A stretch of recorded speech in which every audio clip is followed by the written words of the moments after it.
কিছুতে বেশি আশা করতে নেই বন্ধুরা। আশা করা জিনিসটা খুব খারাপ, কারণ আশায় মানে কি ছাই পড়ে, আমাদেরও সেরকম ছাই পড়ে গেছে। তা পুজোটা যত এগিয়ে আসছে তত মনটা খুব খারাপ লাগছে তোমাদের দাদা ভাইয়ের জন্য। তোমাদের দাদা ভাইয়ের এবার খুব ইচ্ছা ছিল ঠাকুর দেখতে বেরোবে একসাথে, কেন 5 বছর তোমাদের দাদা ভাই কোনো ঠাকুর দেখেনি, দুর্গা ঠাকুর। আমরাও বেরোইনি, কোনো জায়গায় আমাদের বেরোনো হতো না, কেন 5 বছর ধরে তোমাদের দাদা ভাই ডায়ালিসিস নিচ্ছিল। তা ডায়ালিসিস পুজোর মধ্যে ডায়ালিসিস, পুজোর দিনে অষ্টমী নবমীর দিনে ডায়ালিসিসগুলো করতো, যার জন্য ডায়ালিসিস করে এসে শরীর এতটাই উইক থাকতো যে ডায়ালিসিস করে এসে আর ঠাকুর দেখতে বেরোনোর কোনো প্রশ্নই আসে না। আর তার থেকেও বড়ো কথা, পুজো আসার আগে কোনো না কোনো সমস্যা থাকেই।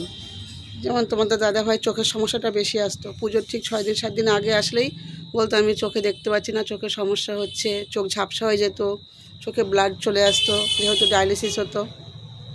ডায়ালিসিস হলে শরীরের অনেক রকম সমস্যা আসে, অনেক কিছু হতো। তারপরে দেখা গেলো কন্টিনিউ হতো, বমি হতো, নানান রকম সমস্যা হতো, যার জন্য ঠাকুর দেখতে আর বেরোনো হতো না। এই 5 বছর আমরা ঠাকুর দেখতে বেরোইনি। তা গেলবারও তোমার দাদাভাই মনোরমায় মহালয়ের দিন ভর্তি ছিল পায়ের জন্য, তোমাদেরকে দেখিয়েছি ভিডিওটা, তোমরা সবাই দেখেছো জানো। তো এবার খুব ইচ্ছা ছিল সবাই মিলে একসাথে ঠাকুর দেখব। তো এবারও যে শরীর খারাপ হতো না তার কোনো মানে নেই, তবু মানুষ তো ইচ্ছা, কেননা সবাই আমরা এই বড় পুজো দুর্গা পুজোর অপেক্ষায় সবাই থাকি, গরিব বড়লোক সবাই, যে বছরে একটা পুজো সবাই আমরা আনন্দ ফুর্তি করবো, সেরকমই আমাদের সবার একটা মনে একটা ইচ্ছা থাকে। তা এবারও সেটা হলো না, ভগবান তার আগেই তোমাদের দাদা ভাইকে তুলে নিয়েছে। সবথেকে বেশি খারাপ লাগছে তোমাদের দাদা ভাই, আমাদের এখানে একটা মোড়ে মাথা আছে, মোড়ে মাথাতে গিয়ে সকালবেলা বিকালবেলা গিয়ে বসতো, ওখানে দিয়ে আসা হতো, ওখানে বসতো, কারণ পুরুষ মানুষ তো কতক্ষণ বাড়িতে থাকবে, বাড়িতে থাকলে দেখতাম আরও অসুস্থ হয়ে যেত। তো মোড়ে মাথায় দিয়ে আসা হতো, মোড়ে মাথায় বসতো।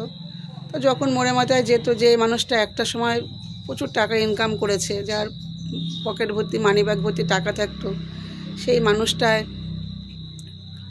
শরীর অসুস্থ হয়ে যাওয়ার পরে কাজ করতে পারে না, তার কাছে পয়সা থাকতো না, সেটা আমি বুঝতাম। তো টাকা পয়সা তার হাতেই থাকতো, তার মধ্যে থেকেও আমার কাছে বলতো আমাকে পয়সা দাও, 200 100 300 500 যখন যা দিয়েছি, কেননা তোমাদের দাদা ভাইয়ের এক্সট্রা তো আর হাত খরচা ছিল না, ওই টাকাগুলো জমিয়ে রাখতো। দিয়ে আমাকে এইবার আষাঢ় মাসে 2টো শাড়ি কিনে দিয়েছে, পছন্দ হয়েছিল 2টো শাড়ি আর 2টো কুর্তি, যেহেতু তোমাদের দাদাভাইকে ডায়ালিসিসে নিয়ে যাই, আমি কুর্তি পরেই যাই, 2টো কুর্তি কিনে দিয়েছিলো আর 2টো শাড়ি কিনে দিয়েছিলো, তোমাদের আমি নেক্সট ব্লগে দেখাবো। তা শাড়ি 2টো পরে একসাথে খুব ইচ্ছা ছিল, বলেছিলো একসাথে এই শাড়ি পরে একসাথে ঠাকুর দেখতে বেরোবো আমরা দুজন। তা আর হলো না, আর হবেও না, কোনো দিনও হবে না, কোনো দিনও একসাথে ঠাকুর দেখা হবে না।